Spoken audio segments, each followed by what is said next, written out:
And I need to also share with you a little bit of our correspondence, Barry and I, this week. You know, when Barry sent out the message to all of us that about the pandemic and everything, and whether we need to wear a mask or not, he said all people using facility to wear masks and to practice social distancing unless doing strenuous activity. So I responded to Barry and I said, people will be listening to me Sunday.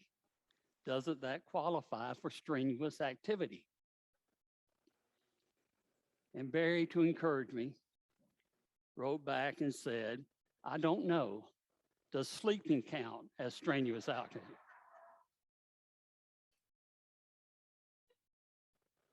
I wrote back, ouch. I knew he was joking. He does everything in the world to help me, and I don't know what I'd do without him. Grateful for him. So today, we are talking about our Believe series.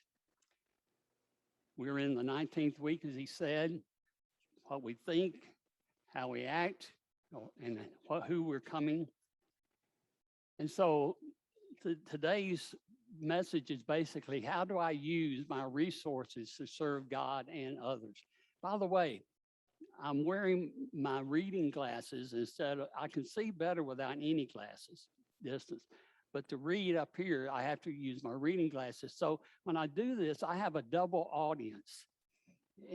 And I'm going to write that I had twice as many people here today as Barry usually does. So where's Barry? He had to leave. He didn't even hear me say that. Okay. Wasn't any use to saying it then. But anyway, how do I use my resources to serve God and others? I give my resources to fulfill God's purposes. That last three words are critically, or four words are critical. And the passage that we could memorize, since you excel in everything in faith and speech and knowledge, in complete earnestness and the love we kindled in you, see that you also excel in this grace of giving. Not that you just do some giving, but see that you excel in this grace of giving. You know, God called Abraham and said, I'm going to bless you so that you can be a blessing. And I'm really sure that's what he wants to do for us today. So we're on week 19. And, you know, and all the work that I've done in talking with so many ministers and preachers, when I ask them about their sermons on giving or about money, most of them, and I mean most of them, have answered, we preach on it once a year at budget time. Two things wrong with that. Number one, preaching on it just once a year. And secondly, preaching on it at budget time. It's the worst time in the world to preach about money. So what happens on that day, and you've probably witnessed this at some churches, when we know it's going to be on that, if they announce it ahead of time, then there's a number of people who decide I'm not going that week. Churches are down on the day they announce that they're going to preach about money and deal with the budget. And so one morning, a child gets up and says, Daddy, aren't we going to Bible study and worship today? And the daddy says, no, old preacher is just preaching about money again. That's all they really care about. They just care about our money. And I'm not going to go put up with it this week. And we wonder sometimes why some of the children grow up and just don't get it, don't understand this whole attitude about becoming a giver. Sometimes I've in my education, it's amazing that even when we did topical studies, I cannot remember that we ever studied stewardship. It may just be my memory. I know that when we studied through books, we studied stewardship, had to, because it is the second most mentioned item in all Scripture, our giving. But I don't remember, I can remember learning about giving, that's pretty easy as you read, but stewarding it, managing it, I didn't really get as a real, memory in my life. So I went to my girlfriend's home in the freshman year of college. I hope Mary's out. Okay, she is. And that was before I met Mary. And so we went to her home on Sunday morning, went to worship, ate lunch. Then after lunch, I don't know, maybe you've never done anything like this, but I looked over there and there's this big recliner. And I sat down in that big recliner and I leaned back and I was enjoying the day. We were watching football and everything is great. I saw our daddy looking at me a few times. I couldn't understand why.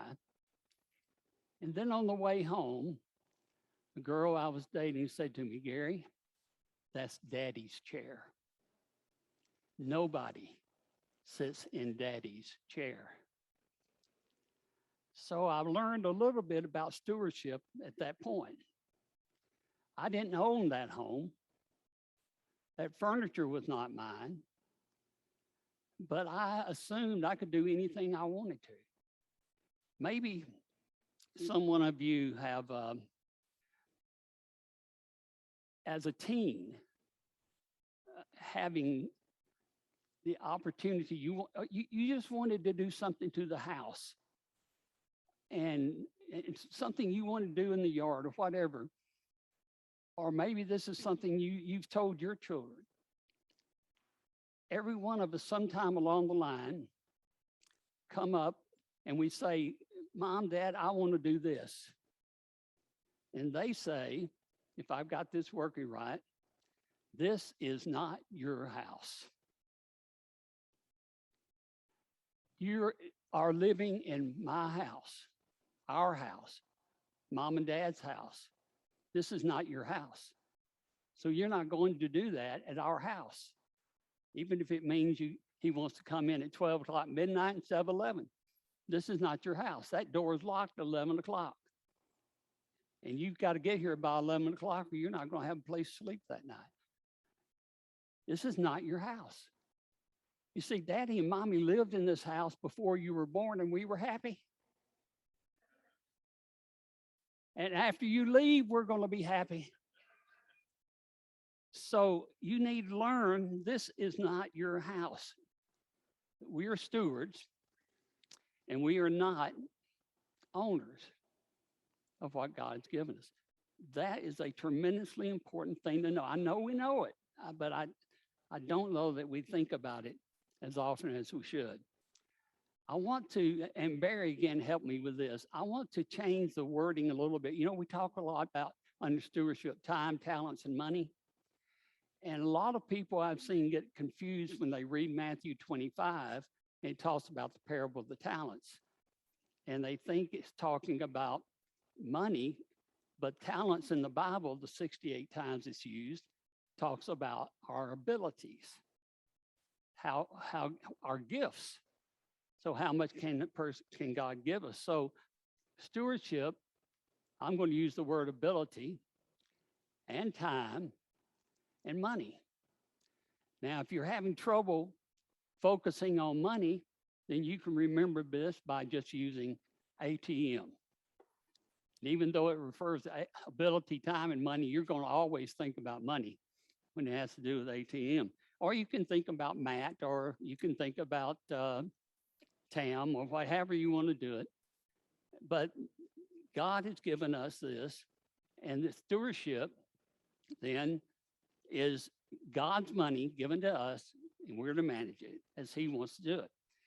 So in the parable of stewards and throughout other places, a talent of silver is worth 6,000 denarii. Now, if you have one coin, like 1 penny, that is a denarius. But if you have 2, they become denarii. And so he gave 6,000 to one servant. And Mary is going to have 300 in the passage we're going to look at today, which is a year's wages, with 1 day off a week for worship and then other holidays. So that was a year's wages. 5 talents is 100 years' wages. When Jesus gave the man 5 talents, he gave him 100 years of wages. Or the story. 2 talents to the 2-talent man, 40 years of wages. 1 talent to the 20-year of the lowest talented man, 20 years of wages. So you get an understanding why this becomes so critical that we understand it. There are some people, by the way, a talent of gold is 5 times worth 5 times more than a talent of silver. And there are some people in our world who are that wealthy. And we've worked to come up with some phrase that we can use to understand who those people are, and we did. It's athletes. So those are probably the people who have the most. So God, basically, today I want to focus on 2 reasons why we're supposed to be givers of God's money. And at least if I go too long, I'll quit. But the 2 reasons, and I am fully persuaded that this is most important to God, is that we are to become like God.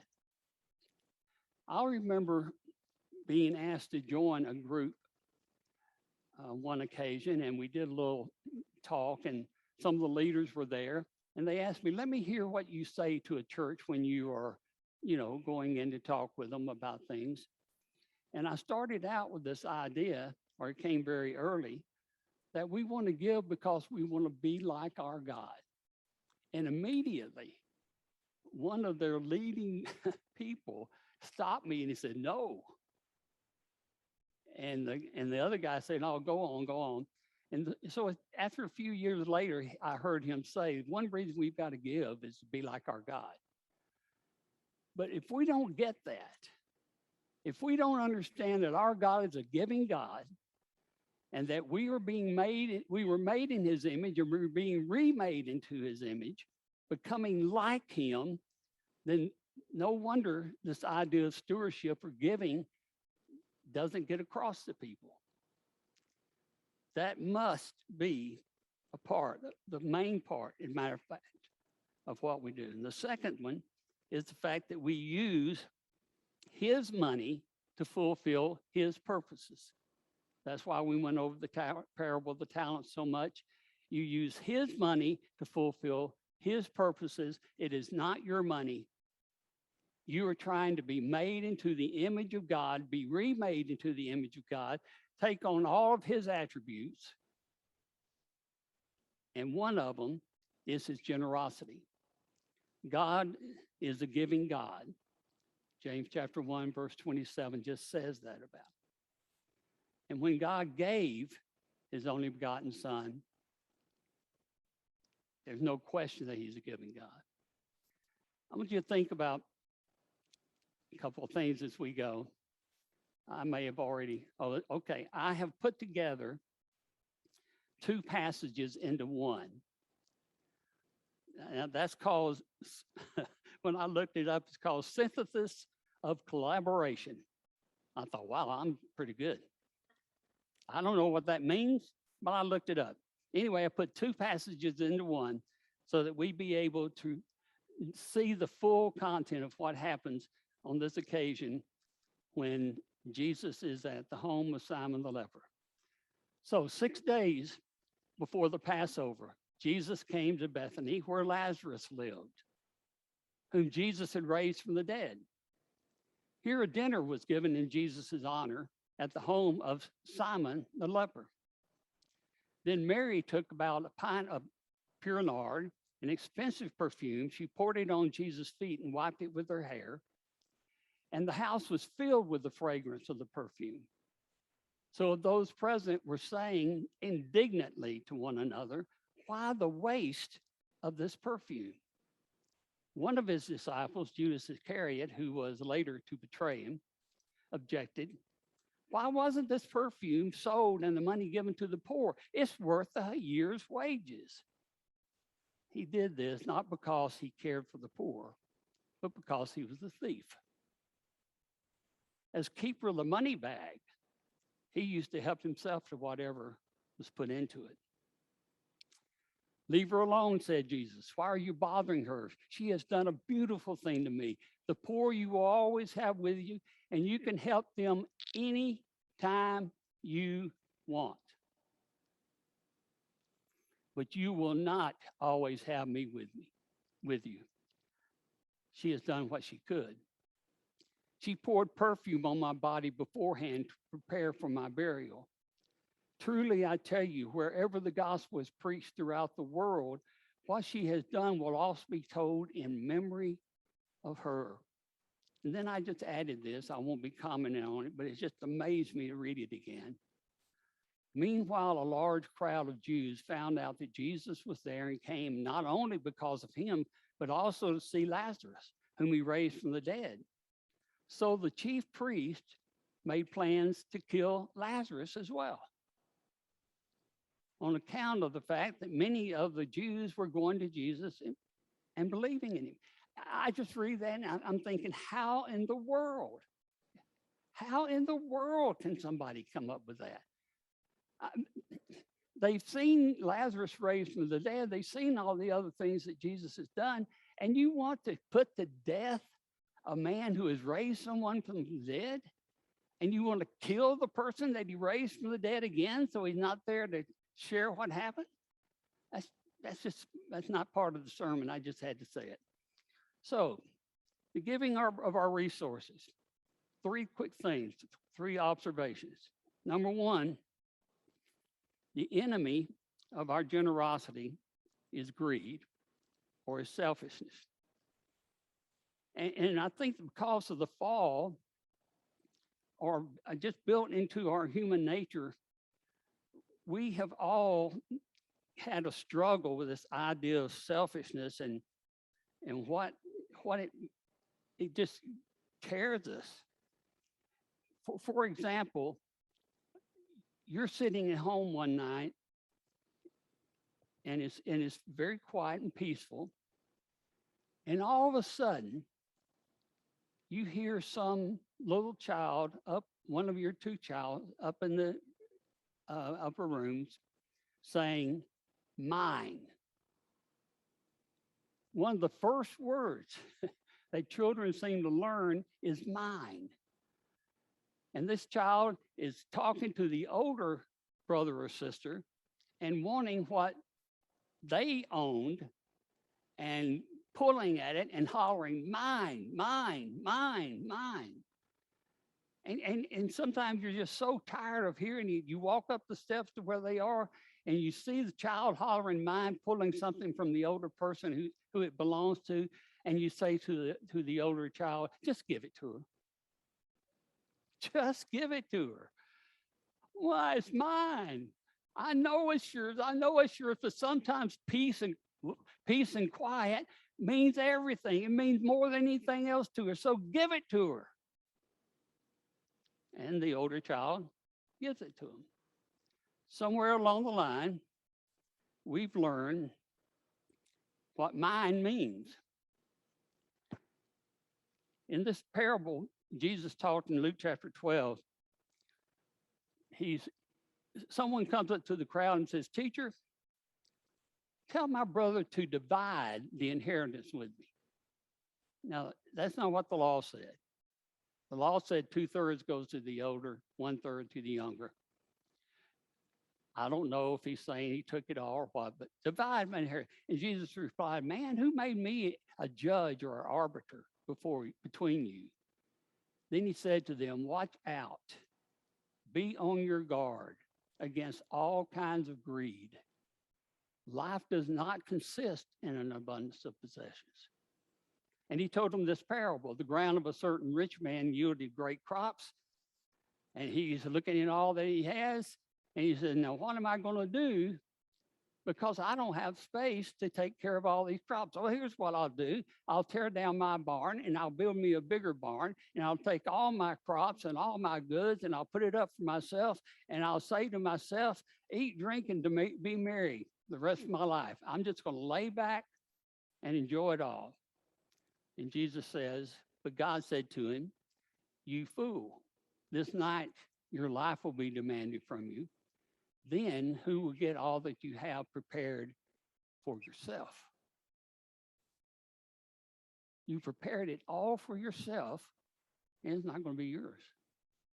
Somebody else is going to get it. This is how it will be with whoever stores up things for themselves, but is not rich toward God. Now, is there anyone here? I know the answer to this. Is there anyone here, as you go out today, and the collection plate is back there, that would pull out some of the money and put it in your pocket and rob God? No, I know that. I know who you are. But in some situations, I can ask, will a man rob God? And the answer would be yes.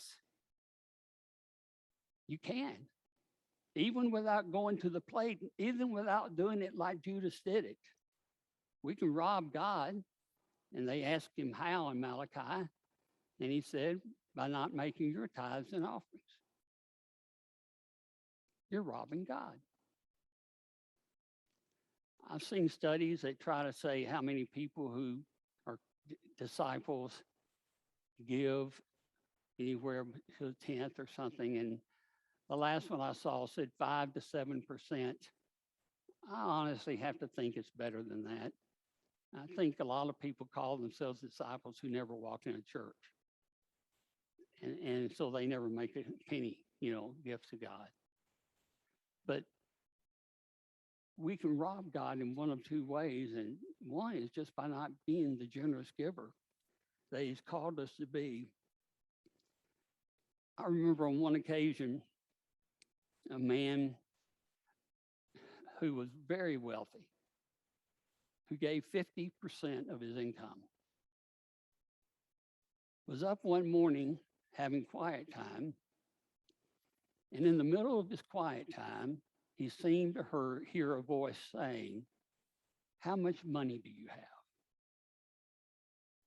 And he said his first thought was, well, in my pocket, I've got cash of so much money. And then he said, no. The voice said, no. How much money do you have? He said, well, count the cash and the money I have in the bank. No. How much money do you have? And so finally, he got the message that he was to add up all of his cash, all of his savings, all of his investments, everything that he had. And it came up to a huge sum of money, of course. And God said, will you give it to me? Or the voice said, whatever he was hearing, said, will you give it to me? He said he thought for a moment, and then he said yes. So he took every penny that he had, and he gave it to God. 13 months later, he was in another quiet time. And once again, he heard the question, how much money do you have? He said, my first thought was, oh no. But he was told, or he felt he had to go back and add it all up again. And after 13 months, he had doubled the amount of money he had given to God. He had doubled that amount on his income. Now, there's one thing I want to make clear, if I can. If you're giving to God, if anyone gives to God as an investment in the sense of, I will make more money, I wouldn't count on it. Not if that's your motive. If you're giving to God because you think, oh, that's like giving to an IRA or something, it'll grow money, and I wouldn't count on it. And we'll see why in just a little bit. Matter of fact, we might as well go to it. The extravagance of generosity is gratitude. The reason that we will be so generous when God calls us to do so is because we're so grateful that God gave his son for us, as well as many other things. I want you to think about Abraham for a second. God said, I've called you to bless you and to be a blessing. And you're going to have a child, and he's going to bless all the nations of the earth. He had to wait a while before he had that child. Remember, he's 100 years old. And then after the boy gets up to some kind of age, around a teen, it seems, God says to him, I want you to go kill him. I want you to go sacrifice that child to me. Now, if you're Abraham, I think I would be thinking, there is no, listen, let me give you everything I have instead of my son. But then he started thinking about it. And Hebrews 11 tells us about verse 7 that Abraham decided God cannot lie. And God promised me that this would be the son that would bless all the nations of the earth. And so if I kill him, God will raise him back up from the dead, because God cannot lie. That's an amazing thought. It's an amazing thing. And you remember what happened. He didn't have to kill him. Found an animal and sacrificed it instead. But just the thought of having to sacrifice a child is amazing, especially when you think God wouldn't want me to do that.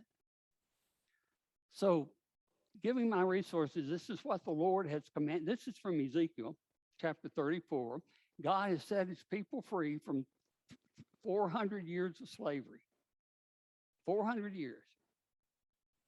And they're out wandering in the wilderness. And this is what God says. This, or what Moses says for him. This is what the Lord has commanded. From what you have, take an offering for the Lord.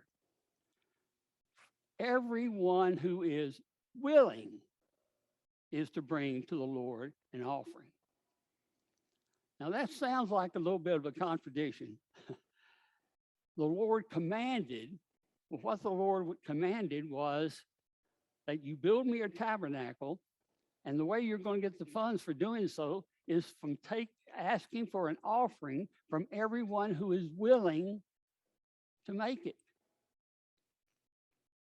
When I had commands from someone, if I wasn't willing, I still had to do it. But God, in regard to the money he has given us, is looking for willing hearts. So when you read throughout the rest of this text, about 8 or 9 times, depending on how translation says, you're going to see that everyone who made the offering had a willing heart, or another translation, those hearts whose hearts stirred them, or free will offerings. Every penny that came to build that tabernacle came as a free will offering. God didn't want to tell somebody you have to give when they weren't grateful enough that he set them free from 400 years of slavery. And where did the money come from after they left 400 years as slaves? You remember after the 10th plague, God said, why don't you just go around to all the homes of the Egyptians and see if they want to give you something to help you get out of there. And the Egyptians were so sick of all the plagues that had come on, they just gave them money, just filled them up. And those slaves went out pretty well off. And so out of gratitude, those with willing hearts made a great gift to God. So great that somewhere along the line, down in chapter 36, Moses had to say, stop giving. We already have everything we need to build what we're going to build, so just stop giving right now. I know you haven't heard that very much anywhere in church, but stop giving. We have what we need. Tremendous response and amount of gratitude They had to be so grateful for being set free from slavery, getting every penny that they had from the Egyptians as a gift, and recognizing it was given to them by God. If you want to build yourself a tabernacle, buddy, I'm willing to give. Be very happy to give. The same kind of thing you see when David built his temple, and there's number of other places where it talks so much about willing heart. Let's look at this passage where we are today. I can't read this way, I can't read that way. What led Mary to make such an extravagant gift, to pour out this perfume? It's worth a whole year's wages. If I'm coming, I doubt that many of us would do that, but why did she do it? First of all, they're at Simon the leper's home. Can you eat in a leper's home? Not according to the law. So Simon the leper is no longer a leper. Jesus has healed him, but he keeps the name Simon the leper. That's how he's described. And I guess it worked out pretty well. He says, I'm Simon the leper. And somebody says, you're not a leper. He said, let me tell you why. Maybe there's some way we can learn how to witness a little bit through that example. I just made it up.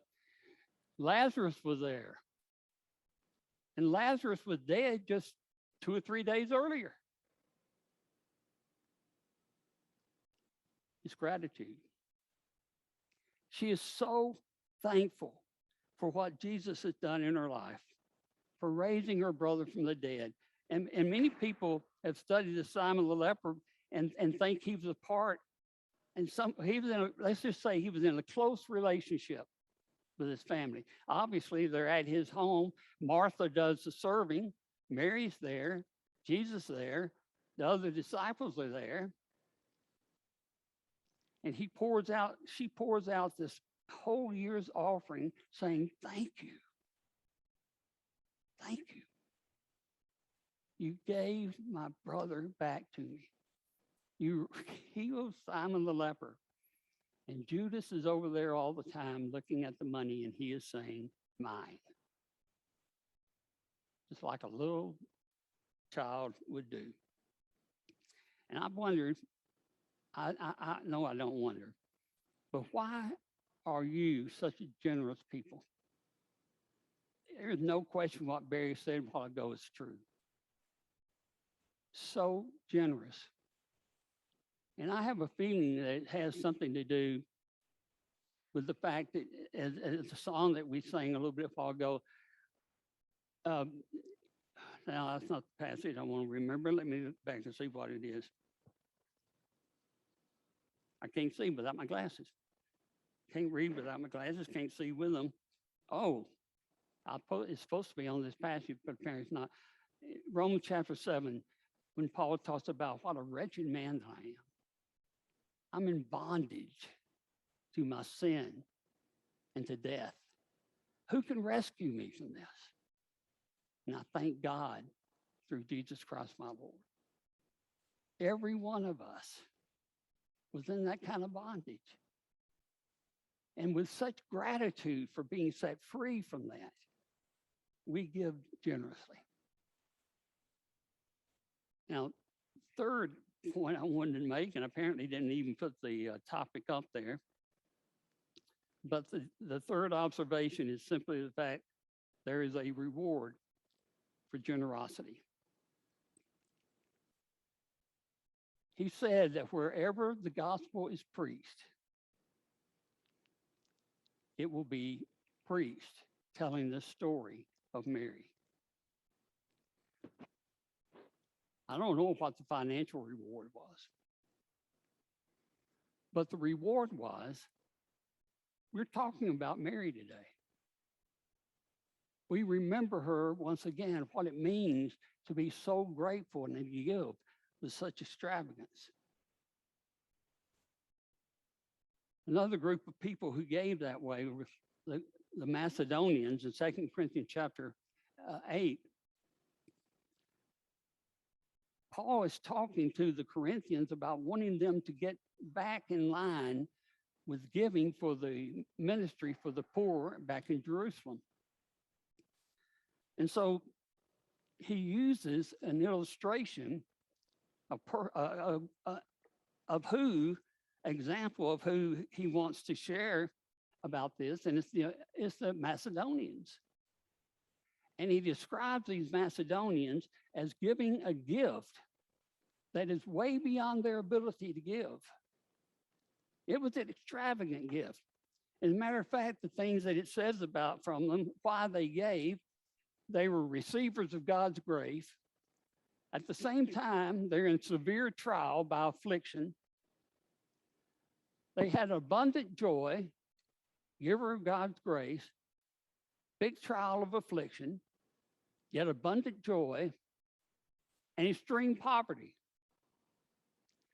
You put those all together in a person who understands what it means to be saved by grace, and you get overflowed with rich generosity. Gave beyond their ability, Paul said. As a matter of fact, he was trying to say, no, mate, it's probably too much. And they begged him earnestly to be able to give in this ministry, because they had first given themselves to the Lord. They had first given themselves to the Lord. And when you give yourselves to the Lord, everything is his. It was his in the first place, but we acknowledge that. And so he says to the Corinthians, I want you to excel in this grace of giving also. There are three different types of giving in the Bible. There's the tithe, there's the offering, and there's the excellent generosity, or the extravagant giving. When we think about a tithe, 10%, they gave a whole lot more than that. They gave that regularly, but they gave, most people say, around 27% of their income. And so Paul is saying to them, I want to use these Macedonians as an example to you of what I'm asking you to do. And by the way, I am not commanding you. Once again, we are not commanded. God doesn't like the idea of you're giving because I have to. I want to test the sincerity of your love by comparing it with the earnestness of others. For you know the grace of our Lord Jesus Christ, that though he was rich, yet for your sakes he became poor, so that you through his poverty might be rich. Corinthians, I'm just using these poor, afflicted Macedonians who gave themselves to the Lord and have full of joy as an example to you of what I'm looking for.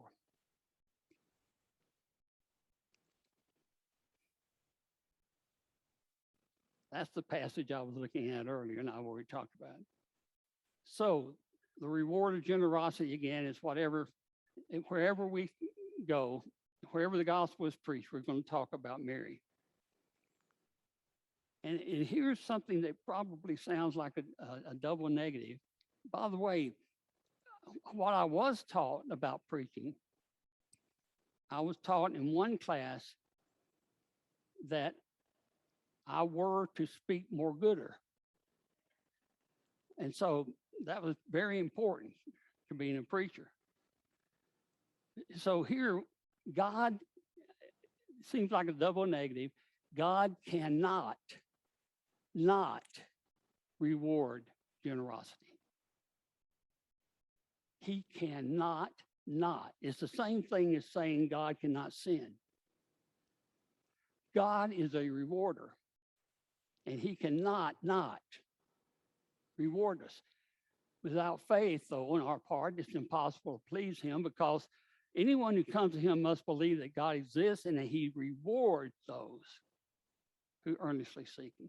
It's a part of his character. It's who he is. And therefore, he cannot help but to reward us. I'm going to hurry on.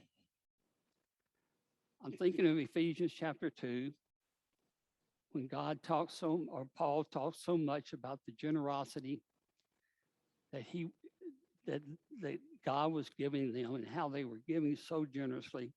But I won't take the time to spend with that today. In Ephesians chapter 2, it's a beautiful passage, and it's worth your looking at again.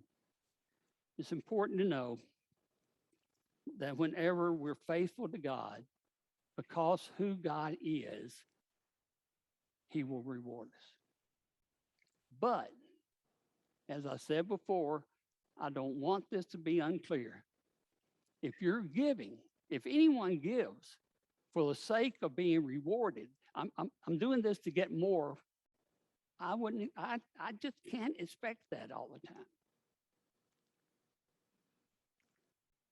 So, God always rewards our faithfulness. So a definition of generosity: what you give expecting nothing in return. Selfishness is when you give thinking God owes you something as a result of it. When you give him back something that is his, he doesn't owe you anything. One other story that I remember, I'm going to close with this. A lot of stories, but I can't share them all. In one generosity initiative that I was involved in, a lady, elderly lady, stood up and said, as we were sharing, people were sharing what they thought they might give. She said, I want to give my house. And everybody in the room said no. Preacher said, that sounds so wonderful. I appreciate your attitude, your spirit, but listen, please, pray more. You need to really get that clear. So she came back at the next meeting and she stood up. She said, I want to give my house. And again, everybody said, no, I appreciate your generosity, but please pray more. You got to make this clear. She came back the third time. She stood up and said, I want to give my house. And while everybody was getting ready to say no, another man stood up who was a builder.